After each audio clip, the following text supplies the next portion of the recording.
Well, everybody, welcome back to the freaking show. We've got an interesting gun to talk about today. That would be the Sig MCX. This is the Virtus edition. We are also filming this in spring.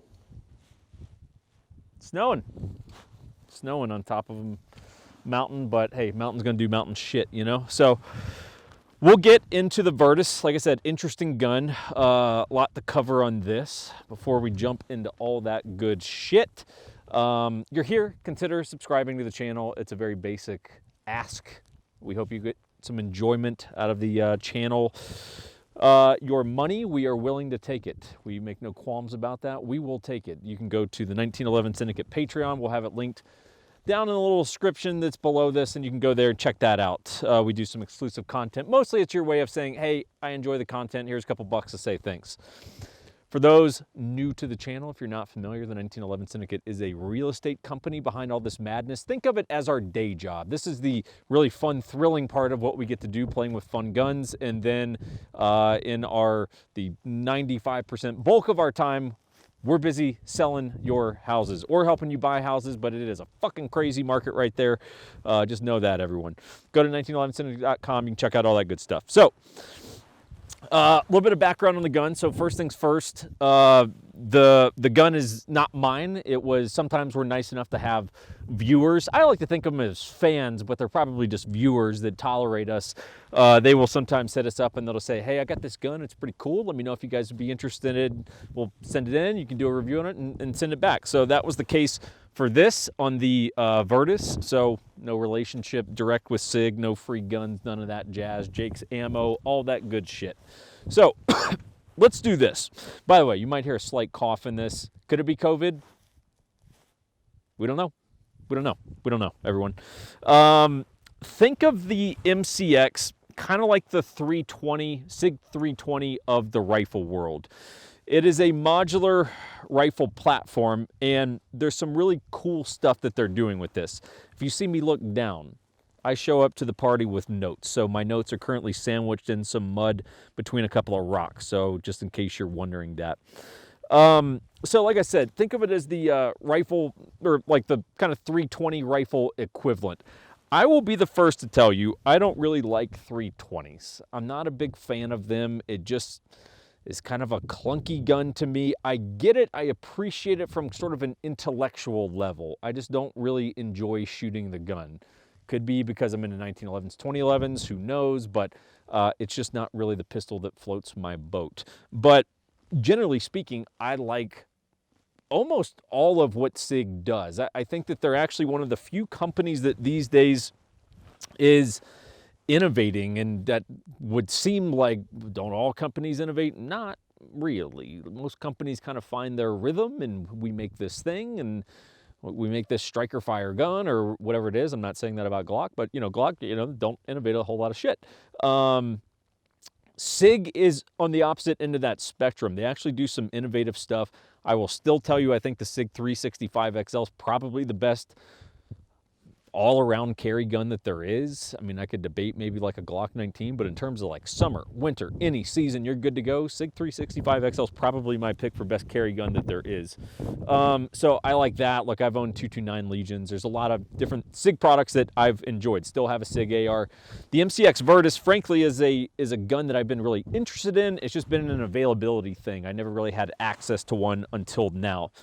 So let's get into it a little bit. So it's like an AR-15, but it's not an AR-15, right? The reason for that is it is a piston-driven gun, specifically a short-stroke gas piston, okay? And we will get into that.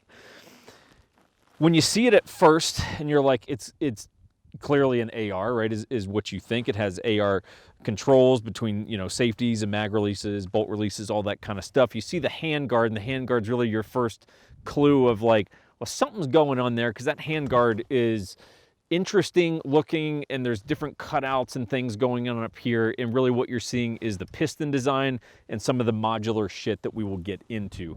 A couple other things, and we'll break those down as you go. Once you start getting into this gun, you go, it is definitely not an AR. It's just very AR inspired, if you will.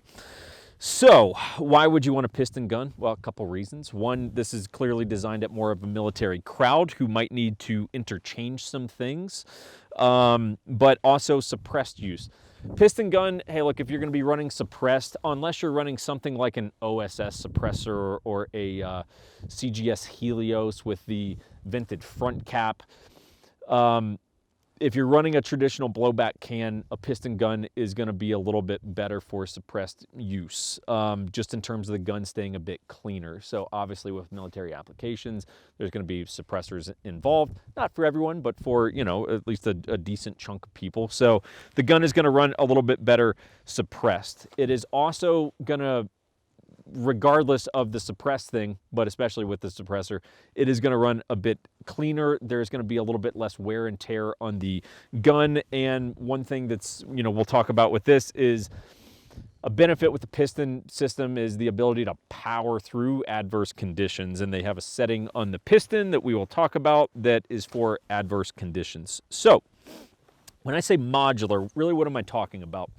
Well, here's what I mean. You've got two different caliber options with the MCX Virtus, right? You can either run it in 5.56 or you could run it in 300 blackout, okay? That's an option. You can, when it comes to 5.56, you've got an 11.5 inch or a 16 inch barrel. This particular one is an 11.5 chambered in 5.56, and you will of course notice that it is a pistol due to the cool pistol brace back there. Okay, so you've got a couple different barrel lengths on 5.56. When it comes to 300 blackout, you've got a couple more barrel lengths, which would be a 9-inch barrel or a 5.5-inch barrel. So that's going to be a super short gun that I'd be curious to see. And then when it comes to handguards, you've got, I believe it's like 4 different handguard lengths as well. Another modular thing is going to be the stock or the pistol brace. So that the way that this thing works, you can run a lot of different options. I have not thrown this on because I'm a law-abiding citizen, but that is what the actual stock, or at least a stock, maybe they've got multiple, that is what at least the stock that I'm aware of looks like. And frankly, that's a cool design. I'm actually quite fond of it. The way that these guys work is basically you lift up and then this guy will fold to the side. So they do come with that side folder, which is nice. And we'll circle back to one of the features of this as we go here. But I do like that, hey, it's very easy to interchange stuff. And there's a couple other cool things related to stocks, pistol braces, all that good jazz. So there's Gen 2 MCXs, right? This is a Gen 2. What are all the things that changed from Gen 1 to Gen 2? I don't know. Ask someone that works for Sig or someone that stays on forums all day. I'm not that guy. As discussed, this is an 11.5 inch barrel. It's chambered in 5.56. And we've got a cold hammer forged barrel. Big fan. Whenever it's hot or warm, hammer forged, I send it back. Comes with their own Sig muzzle device. Now you can swap that out. This particular one has a Surefire War Comp on it that we've been playing around with the Surefire can, but it does come with a Sig muzzle device, and it comes with some sort of taper adapter that you can throw on in order to throw on like a War Comp or a Dead Air Brake or Silencer Co. ASR mount or whatever it may be, okay? So it does come with options to get that stuff squared away. Let's talk a little bit about the piston and handguard, because basically there's some stuff worth talking about on kind of your, you know, upper lower here, or receivers, and some stuff with the stock, but the bulk of the conversation has to center around everything that's happening front side of the optic there. So the piston system is pretty cool, and it's very, very intuitive. There's different pistons. This one is quite simple. One, it's exposed, okay? So you will notice up here, we've got the piston, and you've got 2 settings, okay? So you've basically got the setting that it's on now, which is where I've left it for basically anything minus just testing the other setting. This setting that it's on right now is for basically normal shooting and or suppressed, okay? 5.56. If you were in adverse conditions, AKA you drop this thing in the mud, like it's super shitty conditions that we've been shooting in all day today. So it's muddy, You know, if you're in heavy snow, like there's a lot of fouling, desert environments where not only are you in those, but your gun is getting fouled up, then you'll want to switch over to the other mode, which is super, super simple to do. So there's no tools, there's nothing involved. Literally, you just stick your hands in this little front side of the handguard there, and you just flip this over. So it's literally, I mean, it's a 3-second modification where you just flip that to either side. And that's very, very cool. Okay, so it's 2 settings, like the, what's it called? The Superlative Arms adjustable piston that's on my Type A 12.5 gun that we've done a review on. That's like 30 position adjustable, so you can be a lot more precise with the adjustments, but it also does involve sticking like a little Allen wrench down the handguard and adjusting it. And while you can be more precise, it is more work, and it would involve some sort of tool, which is going to be less easy to do in the field. If we're thinking field work, which again, military, hey, I could be out in the desert or whatever conditions, if my gun's getting super gunked up, hey, super, super easy, literally just done. Now I can power through pretty much anything. So I think that the piston is actually quite cool. I'm quite fond of that. There's pros and cons that come with that. And we'll get a little bit into that. Okay, so the handguard.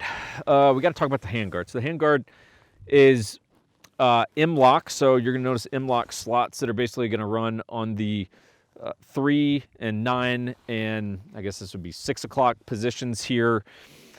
Top, obviously, your standard pick rail. But pros and cons to this, right? It's an interesting shape and it's big, and that leads to some noteworthy things.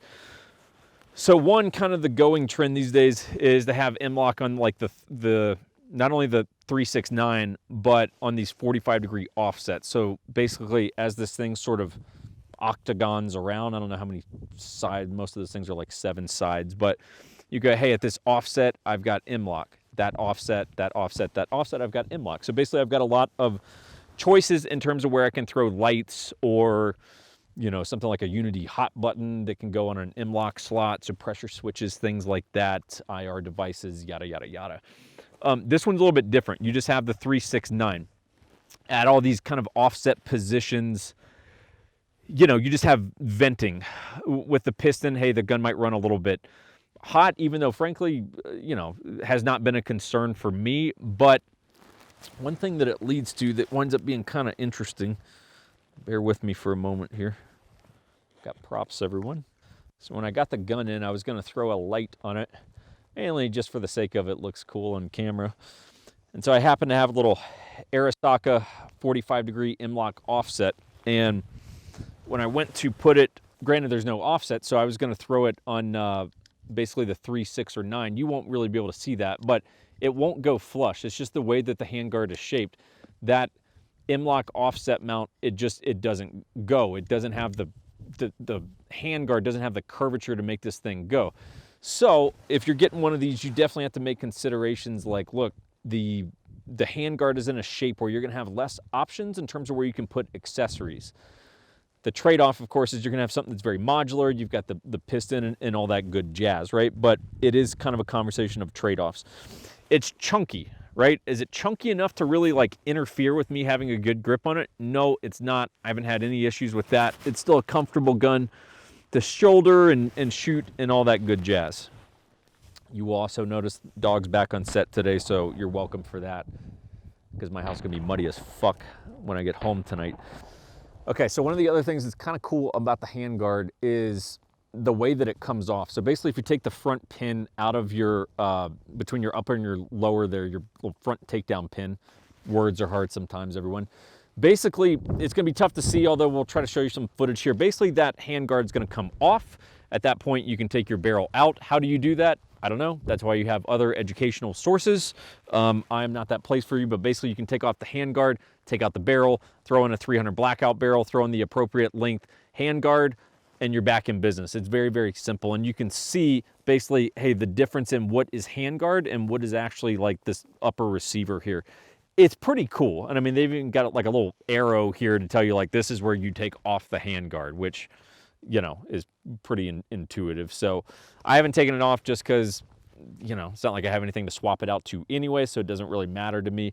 But it is a very, very clever design, also leading to the whole modular conversation. Now, One of the times when you'll figure out this is not an AR-15 is as soon as you flip over the pistol brace or stock, whatever you have, and you look at the back of it and you're like, well, that's different. That's not what an AR would look like when you do that.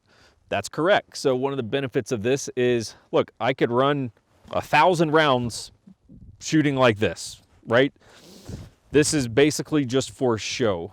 And you really figure out that this is not an AR as soon as you take out the, I guess it would still be considered a bolt carrier group to throw some, I was gonna say clean it, but who am I kidding? I'm just throwing oil in it and running it dirty.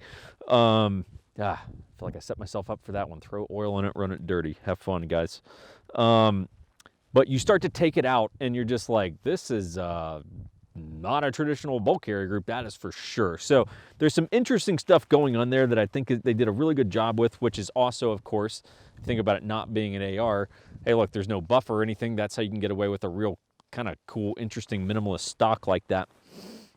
Now, lower controls. This is kind of a pros cons thing. So is mostly ambi. And this is probably one of my only real dings on the gun is you mostly gave me an ambidextrous gun. For those of you who don't know, I'm a lefty. So I've got an ambi safety. I've got an ambi charging handle, and I've got a ambidextrous magazine release, right? So what I'm lacking is an ambi bolt release. And frankly, when it comes to ambi shit, that's about the only ambi thing minus safety charging handle that I care about. The mag release, not so much. Basically, for those of you interested in lefty knowledge, how I reload an AR, I'm shooting, I go to bolt lock. To streamline my platforms, because different ambi lowers have different controls in different places, and some of my guns aren't ambi, so to streamline everything, I basically strip a mag, right? New mag goes in, and then I would drop the bolt release, which is typically here on an ambi gun. Otherwise, it's not that difficult, everyone. You throw in the mag, and then I use my trigger finger to actually drop the bolt release that's on the traditional side of the gun. So that would realistically be about my only ding. Well, at least one of the dings on the gun is that, hey, look, you gave me a mostly ambi gun. It just seems like, why not finish the job and give me an ambi bolt release? That's my 2 cents. For most people, not going to matter. For me, it does matter. So we've got that. Okay, the trigger. Trigger is nice. I lumped the trigger into the same categories like a Knight's Armament trigger, which is, it is perfectly good enough that I do not feel like I need to change it. Like a standard mil-spec trigger, look, it's just not my thing. It's just heavy for me, and it's, you know, it's just not my thing. I've gotten used to nice triggers, and that's one of those things that I like. The trigger on the MCX, it is perfectly fine. I don't need to change it. I do not feel like spending $250 on a Geisley. This is perfectly acceptable, much like I would say about a Knight's. Price-wise, these are running about $2,000. My 2 cents, I think it's a fair price because I think you're getting a very interesting, unique, well-designed platform with some benefits, mainly the fact that I can take my traditional, I'll just call it an AR, and I can swap this to being a little 300 blackout gun with like a 9 or 5.5 inch barrel very easily. I mean, to the best of my knowledge, it's just a barrel and a handguard that I need. And then basically I got 2 guns in one. So I do think price-wise, yes, it's steep. It's at an upper tier of like AR prices, but I think it's a fair price personally. Okay, so how's the gun to shoot? Honestly, it's nice to shoot. It's different. If you're used to a standard like DI AR, especially one if it has like an adjustable gas block or something like that, you're gonna pick this up and you're gonna be like, yeah, it's definitely a lot snappier. And you're not wrong, it is snappier, but hey, look, that's one of the trade-offs that you're gonna get for the piston, okay? You're gonna get a gun that is gonna be ultra reliable, but you're gonna catch a little bit more snap. In terms of it being potentially overgassed, yeah, I'd say that's fair. If you throw a suppressor on it, you're definitely gonna be like, yeah, I don't wanna do this a lot. Like if I'm running like a high, you know, rate of fire, the suppressor thing's gonna get pretty old pretty quick. You're gonna run at an indoor range. I shot this with a suppressor on indoors.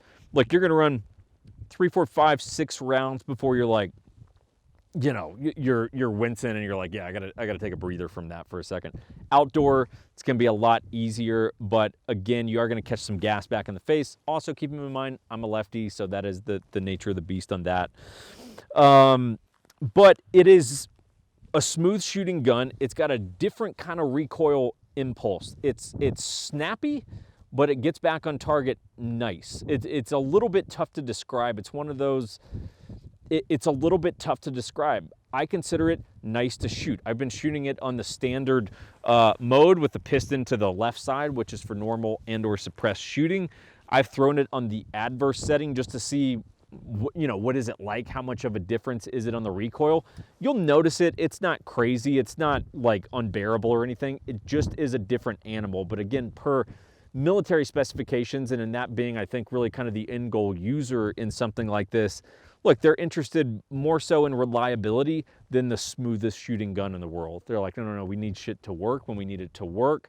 It being the most pleasant to shoot is kind of in a different thing, you know? So I think it's cool. Like, look, it is one of those things, much like many products, I will tell you, it's not a perfect product, but it's a damn good product. Like, it is a product that I would tell you I would spend my money on. This, minus the fact that it's a pistol brace, would be my desired configuration, 11.5. That's kind of my go-to length. That is my favorite length. You know, a couple little things, but like that it comes with QD mounts and all that, which frankly is nice given that the handguard does get a little tricky to work with. It's an interesting gun. I'll tell you straight up, look, I would spend my money on it. It's not perfect, but it's very good. Take that for whatever you want. It's a gun that I've been interested in for a while, so I am excited that we got hands on it. So yeah, that's about it, everyone. Hope that was some degree of helpfulness as we enjoy our spring climate right now. See ya.